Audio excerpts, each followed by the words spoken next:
Comme je vous disais précédemment, je devais surveiller Machiavelli pour être sûr de sa loyauté. Je devais l'espionner, mais contre toute attente, les hommes de la Volpe engagèrent le combat.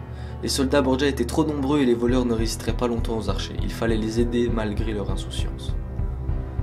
Je me jeta alors sur les ennemis, tua le premier et fis de même pour les autres. J'avais donc bien fait de gagner un peu d'argent en combattant chez Bartolomeo pour m'acheter un pistolet qui me donna très rapidement l'avantage. Malheureusement, un jeune voleur a été blessé. Il fallait le mettre hors de portée des ennemis et comme ça, je pouvais gagner la confiance des voleurs. Claudio! Molte grazie, messere. Fais-toi oublier quelque temps. Intensi? Les gardes te recherchent. J'ai vu leurs affiches sur les murs. Tu dois les arracher. Et acheter le silence des crieurs publics pour quelques florins.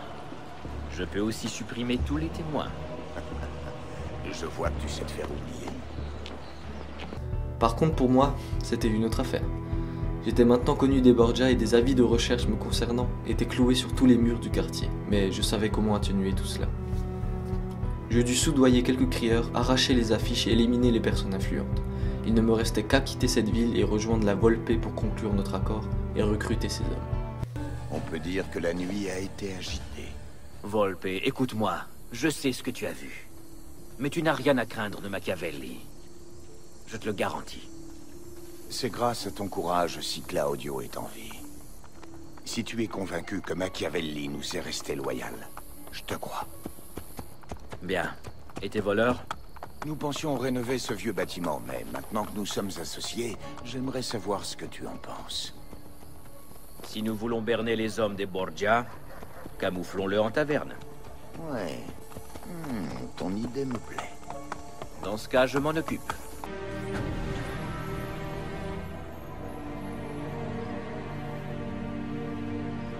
Entre, Ezio.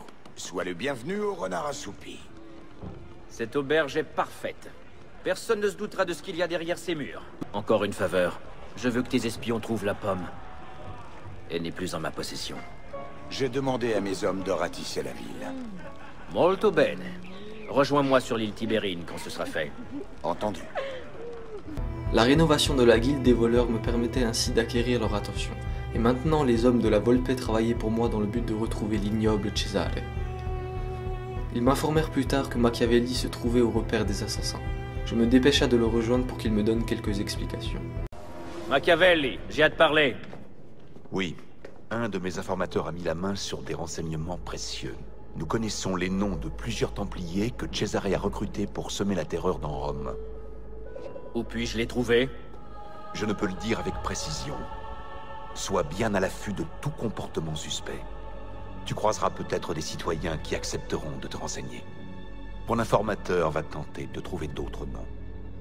C'est un garde qui t'a donné cette information? Oui. Comment le sais-tu? Peu importe. Grazie. Claudia, Bartolomeo et la Volpe t'attendent à l'intérieur. J'aimerais savoir comment tu t'y es pris. Virtu, Machiavelli. Virtu?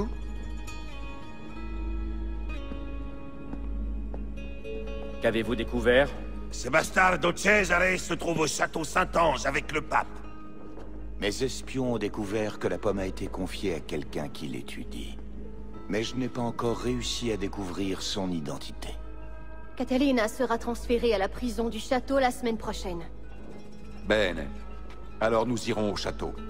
Rome retrouvera son vrai visage une fois débarrassé des Borgia.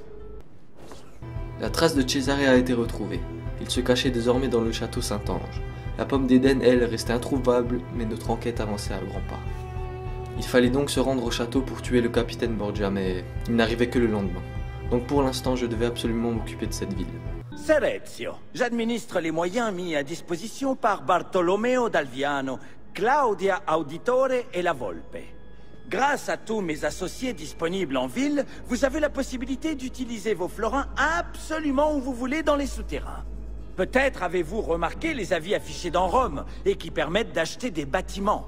Toutes les sommes dues par vos nouveaux locataires sont perçues par les comptables, de même que les profits que vous tirez des rénovations. Vous trouverez ces comptables dans toute la ville. Molto bene. Comme je vous l'avais dit précédemment, Rome est en piteux état et mon but est de la remettre sur pied. Les rénovations d'échoppes et de bâtiments étaient très importants, surtout qu'après rénovation, je récupérais de l'argent, suivant les profits faits par les nouveaux propriétaires bien sûr. Maintenant que quelques échoppes étaient réouvertes, je devais m'acheter une nouvelle arme, malgré mon peu d'argent. Je m'acheta donc une nouvelle dague et fis le plein de couteaux de lancer. Depuis l'attaque des voleurs sur les Borgia, ma mauvaise réputation était grandissante, et je ne pouvais pas me présenter sans incident au château Saint-Ange. Je devais donc continuer d'atténuer tout cela, et le meilleur moyen était de détruire les tours Borgia, et ainsi libérer le quartier de leur influence et des soupçons sur moi. Je pouvais donc maintenant me rendre au château et m'occuper de Cesare et Rodrigo Borgia. Ce dernier vous est-il inconnu?